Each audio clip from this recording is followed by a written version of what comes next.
Greetings, brothers. It is so good to see everybody again after 3 weeks of BSF breaks. My name is Adhi Gaduh, and I am the teaching leader of BSF Jakarta Evening Men's class.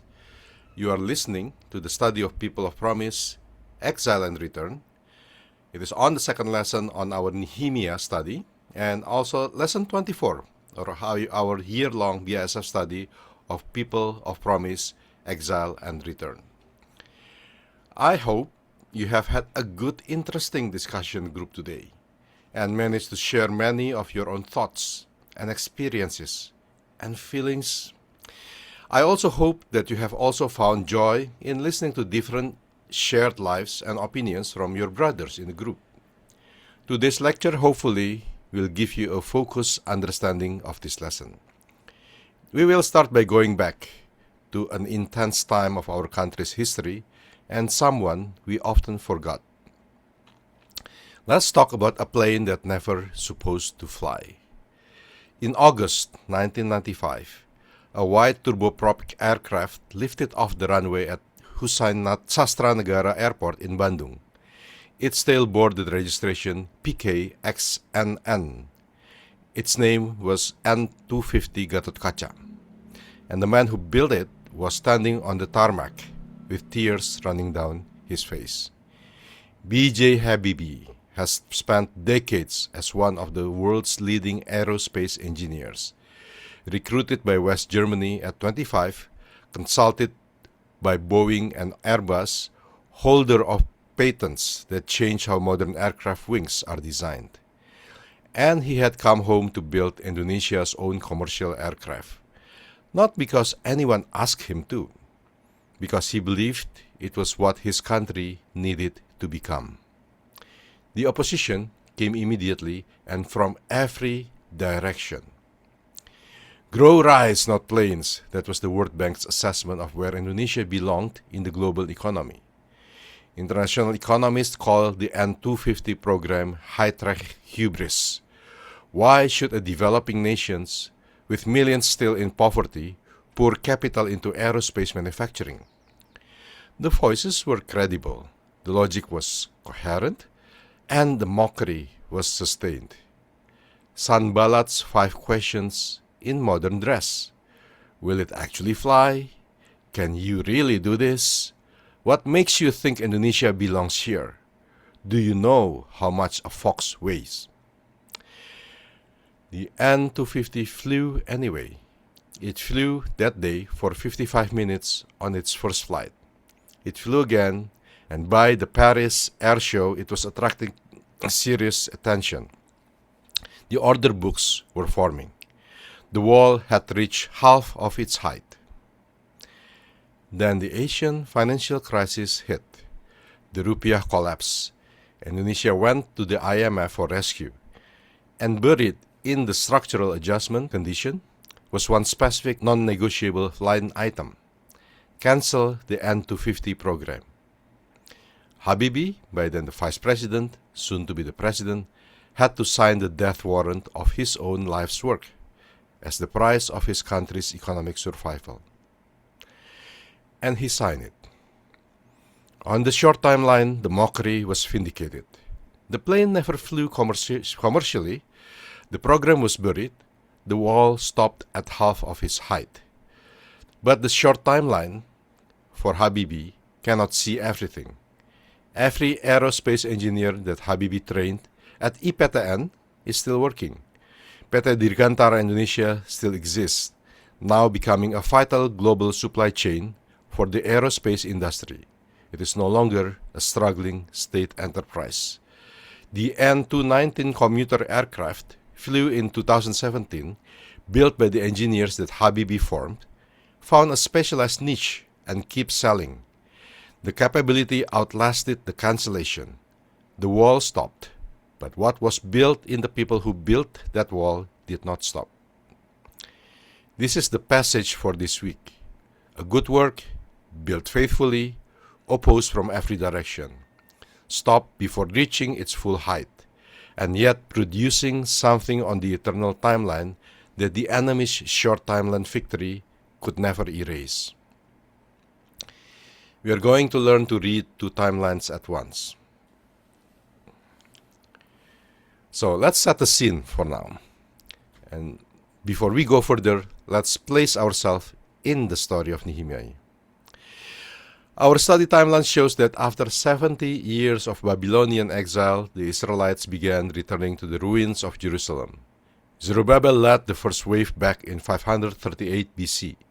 The temple was rebuilt after enormous opposition by 515 BC. Ezra brought the second wave in 458 BC, restoring proper worship.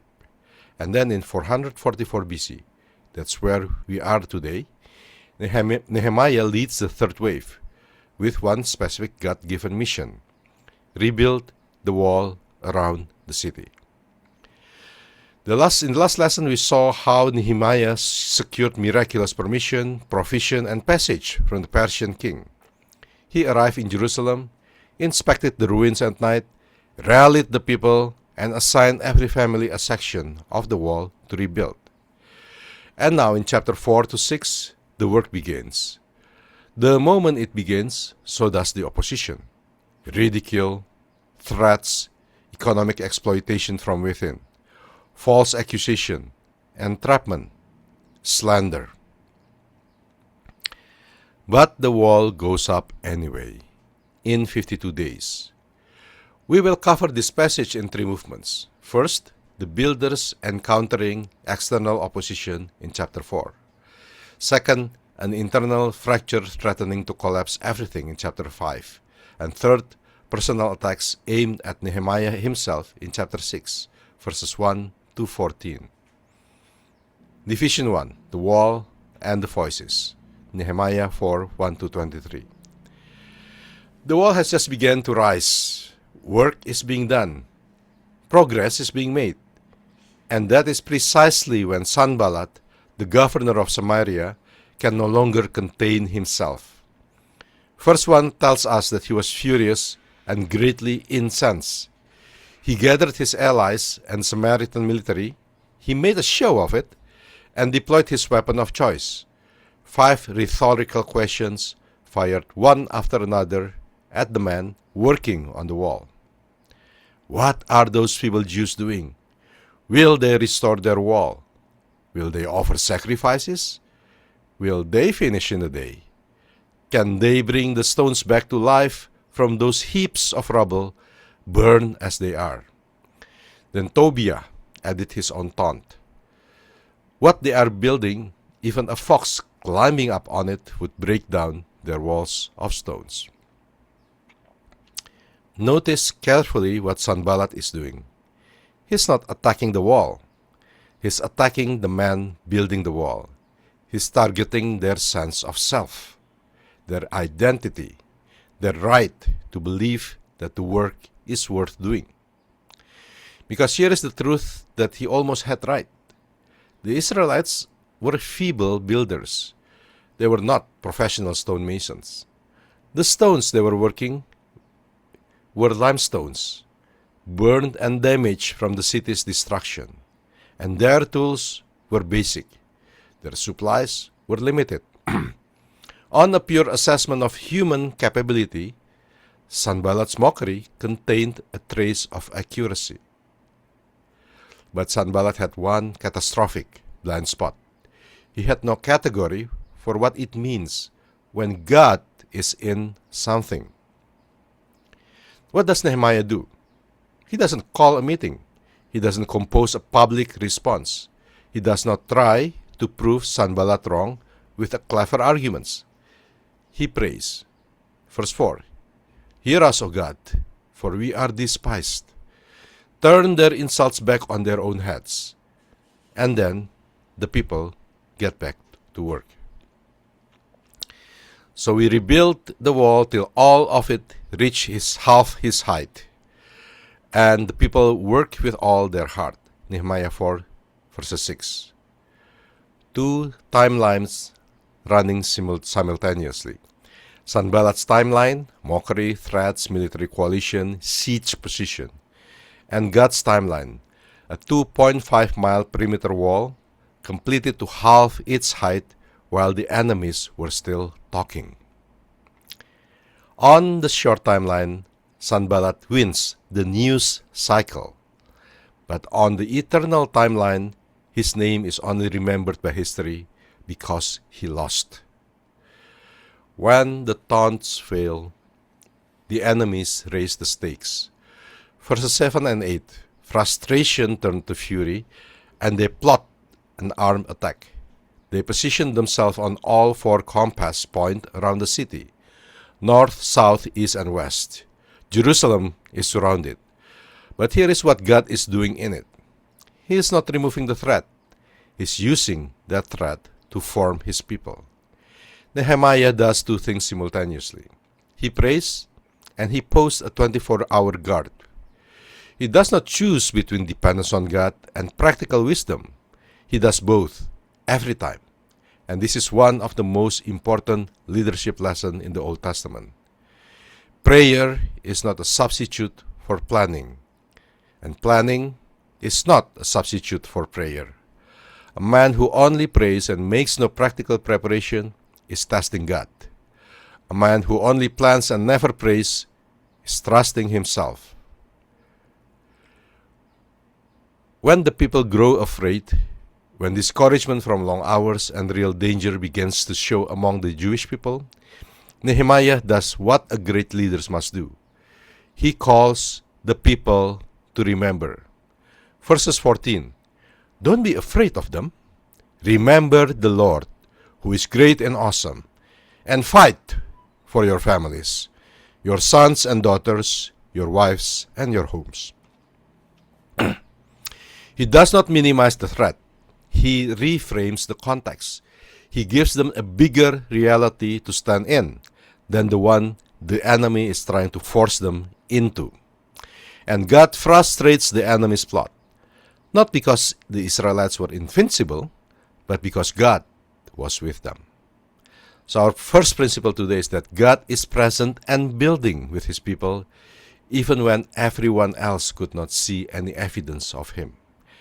God is present and is building with his people, even when everyone else could not see any evidence of him.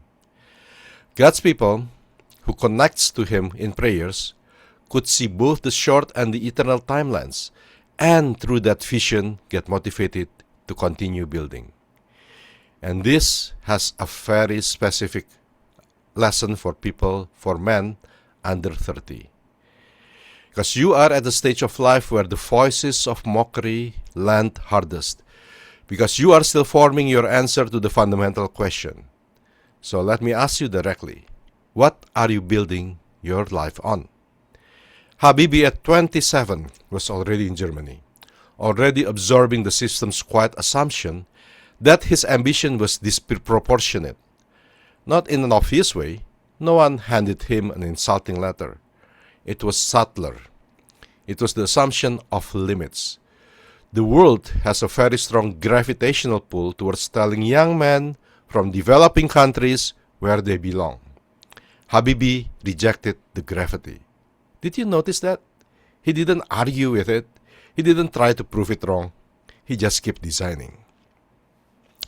The culture is saying the same things to you that Sanballat said to the wall builders. Will you? Can you? Are you really capable? Does it even make sense? What makes you think faith gives you any advantage in the real world? So here is the question. Are you answering these questions on the enemy's terms, or are you doing what Nehemiah did? Taking the mockery to God and getting back to work. You might be 22 or 25 or 27. Your wall is not finished. You are at half of its weight. That's exactly where Nehemiah stood in verse 6. And verse 6 is one of the most triumphant verses in the book. The question is not whether you are capable. The question is whether God is with you. Is he with you? Let's talk a little bit about the doctrine of suffering. Why does it have to be this hard? Before we move further, we need to sit down with a hard question. Because some of you is probably asking it right now, even if you wouldn't say it out loud. Nehemiah is a righteous man. He is doing God's work. He prays more than anyone we have met in Scripture. He leads well, he treats people generously, and in chapter 4 through 6, he is attacked externally, internally, and personally, without any pause. If you are living for God and your life is hard, what does that mean? And the movement one is this: suffering is not a sign that something has gone wrong with your faith. It is the expected terrain for people doing God's work in the broken world. When Adam and Eve chose to reject God in the garden, suffering entered creation as a structural consequence, not a random glitch, not an exceptional, occasional exception, a structural feature of a world that had said no to God. Persecution, poverty, injustice, betrayal, accusation. These are not surprises. God's word says plainly, everyone who wants to live a godly life in Christ Jesus will be persecuted. It's not might be, it is will be. And second thing, suffering is not your end of the story. It is the instrument through which God writes the next chapter. When Nehemiah's people stood armed at the exposed section of the wall, frightened, exhausted, unsure, God was doing something in them that no comfortable season could have accomplished. He was forming the kind of faith that does not need favorable conditions to function. He was producing the kind of community that stands together under pressure because they have stood together under pressure. And movement 3. What suffering produces cannot be measured on a short timeline. The suffering in Nehemiah 4 lasted weeks, but what it builds lasted centuries. The testimony it generated, that the surrounding nations looked at the completed wall and said, this was done with the help of their God. We are still reading about this in 2026. On the short timeline, suffering looks like a waste. And on the eternal timeline, it is often the most productive season of any man ever lives through. Are you in the hard season right now? Good. Not because the hardship itself is good, but because you are on God's timeline now, and God does not waste hard seasons. If you are not in hardship right now, remember this so that you can use this as a resource when you are in your hardship. Division 2, the enemy within, Nehemiah 5, 1-19. Nehemiah has survived the external assault. The wall is half of his height. And now something worse happens. Worse because it comes from the inside. Chapter 5 begins. Now the men and their wives raise a great outcry against their fellow Jews. The word translated outcry here is the same word used in Exodus when the Israelites cried out under Egyptian slavery. The writer is drawing a deliberate parallel. The returning exiles, the people who are supposed to be free home, building something new, are being exploited by their own people. And here is what happened. The construction project had pulled able-bodied men away from their fields and livelihoods. A famine made food scarce at that time. The Persian king's taxation was crushing. And into that economic pressures, the wealthy Jewish nobles have moved to their own personal profit, lending money at interest to their struggling brothers, taking their brothers' land when they couldn't pay, and in the most extreme cases, taking their children as debt slaves. Israelites enslaving Israelites. God's own people administering to one another the very thing they had suffered in Egypt. The exploitation of human beings by other human beings is one of the most damaging forms of suffering, and it is specifically communal suffering.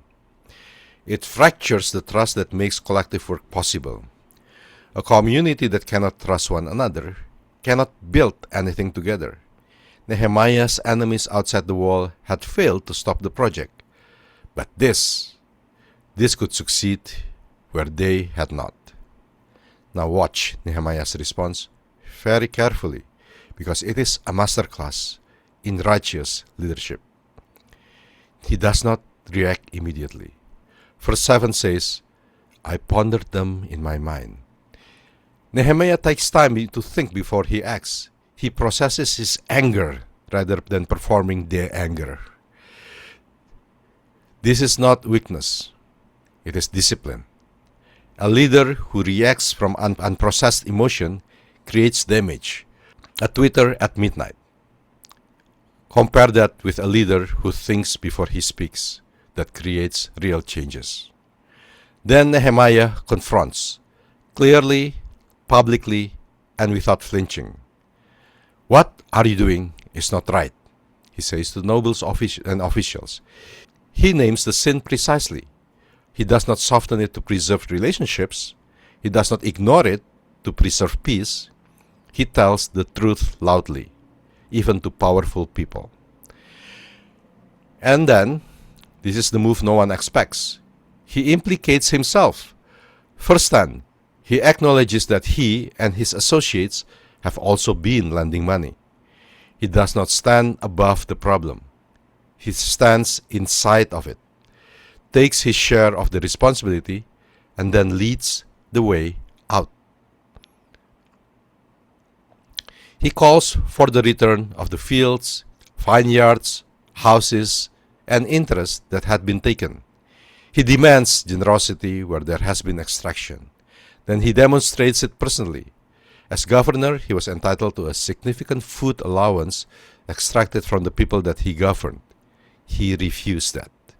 For 12 years, he fed 150 people at his own table, at his own expenses. And verse 15, he said, because I feared God. Nehemiah's accounting is done before a different ledger than the worst ledger. On the short timeline, forgiving debt is a loss. Refusing a governor's food allowance is a loss. Feeding 150 officials from your own pocket is a loss. On the eternal timeline, it is precisely the kind of investment that God remembers. Verse 19, remember me with favor, my God, for all I have done for these people. He's not earning God's favor. He already has it. He's asking God to do what God has promised, to see the long work, to record the quiet sacrifice, to account for what the short timeline cannot measure. This is what God's economy looks like. It runs on a currency that the world cannot read. Goes to our second principle today, that among God's own people, the destruction from internal exploitation is a threat as big as the destruction that comes from external enemies. Among God's own people, the destruction from internal exploitation is a threat as big as the destruction that comes from external enemies. And a leader who confronts it at personal cost, shows that God's economy runs on entirely different rules so that other people can see it. And this is so relevant for us people, men between 30 and 50. Because you are carrying the maximum load right now. Career, family, finances, aging parents, children who need you, a marriage that needs investment that you do not always have. And somewhere in the middle of all of that, you are trying to serve God with what's left. So let me ask, whose economy are you running on? Habibi as president was in your position. Maximum load, inherited crisis, and no margin for error. His word was practically Nehemiah chapter 5 in political form. But look at what he did with the power that he held. He built a new Indonesia at his own cost. He freed political prisoners at his own political cost. Freed a press that immediately turned on against him. changed election laws to make his own defeat more likely, allowed the East Timor referendum, knowing that it would go against him. He stopped asking what he is owed and started asking what the history will remember. What about you? When you hold power over staff, over resources, over information, are you extracting or investing? Are you extracting or are you investing? When the pressure is maximum, does the man you are in private match the man that you present in public? Are you running Nehemiah's accounting, where the only ledger that matters is the one that God reads? Or are you running the world's accounting, where everything is measured by what you can show it for it in this quarter? Habibie ran his presidency on the historical ledger. The short timeline call it political suicide, but the historical timeline call it statesmanship. Which timeline are you living on, really? Division 3. The unsealed letter and the man who doesn't run. Nehemiah 6, 1-14. The wall is nearly finished. Only the doors remain to be hung in the gates. And the enemies, knowing that they are running out of time, change tactics entirely. Sanballat, Tobiah, and Geshem sent Nehemiah a friendly invitation. They would like to meet out in the plain of Ono, some distance from Jerusalem, while within Sanballat's territory. The tone is warm. The meeting is framed as a consultation between leaders. Nehemiah sees through it immediately. Ono was not neutral ground. It was Sanballat's home territory, an ideal location to isolate Nehemiah, abduct him, or kill him. The wall would then collapse without its leader. Nehemiah's reply is one sentence. Verse 3. I am carrying on a great project and cannot go down. Why should the work stop while I leave it and come down to you? They sent the invitation 4 more times, and 4 more times Nehemiah sent the same reply. Then they tried something different. A 5th letter, unsealed, meaning it was intended to be read by everyone who handled it on its way from Samaria to Jerusalem, a deliberate leak. And later, Sanballat makes a series of accusations that Nehemiah is planning a revolt against Persia, that he intends to declare himself king of Judah, that prophets have already been appointed to announce his coronation. None of it is true, and all of it is designed to circulate before Nehemiah can respond. This is the unsealed letter. If you live in the age of social media, you know exactly what an unsealed letter is. It is the public accusation crafted to travel faster than the denial. It is the screenshot taken out of context. It is the version of events posted before the other person has a chance to explain. It targets reputation on a short timeline, hoping that the damage sticks before the real truth arrives. Nehemiah's response is spare and devastating. Nothing like what you are saying is happening. You are just making it up out of your own head. And then he said, Now strengthen my hands. He does not write a detailed rebuttal. He does not launch a counter-campaign. He trusts God with the truth and asks God for strength to keep working. One commentator writes about this. Truth swats the mosquitoes of false charges without requiring that we wave our arms in defense until we are exhausted. Nehemiah trusts that God upholds the truth. He does not need to do it for him. Then, the most dangerous traps of all. A man named Shemaiah, posting as a prophet, claiming insider knowledge of an assassination plot, invites Nehemiah to take refuge inside the temple. Come in, hide here, you'll be safe. Nehemiah's answer is immediate. Should such a man as I run away? And what man, such as I, could go into the temple, the holy temple, and live? I will not go in. He saw through it. God's law forbade him, a non-priest, from entering the inner sections of the temple. Going in would have been sin. It would have abandoned his post, and it would have told every man on the wall that their leader has broken and run when his life was threatened. Nehemiah knows who he is and whose mission he is on. His identity is not held by what Sanballat thinks of him, or what Shemaiah claims about the danger, or what the unsealed letter says about his ambitions. His identity is held by God, and that, only that, is what makes him unmovable. So our third principle today is that a man whose identity is held by God cannot be permanently moved by what God's enemy says. A man whose identity is held by God cannot be permanently moved by what God's enemy says. Slander only has power over a man whose standing depends on other people's verdict. And who are God's enemies? It is the world, our own flesh, and Satan. And sometimes they work through bad shepherds in our lives, those that we happen to trust, but whose beliefs and attitudes and actions are clearly going against the gospel of Christ. And this has very strong relevance for us men over 50. We have lived long enough to have been slandered. We have lived long enough to have watched someone take credit for what we built or blame us for what we didn't do. And you know, and we know what an unsealed letter feels like. So here is the question for us.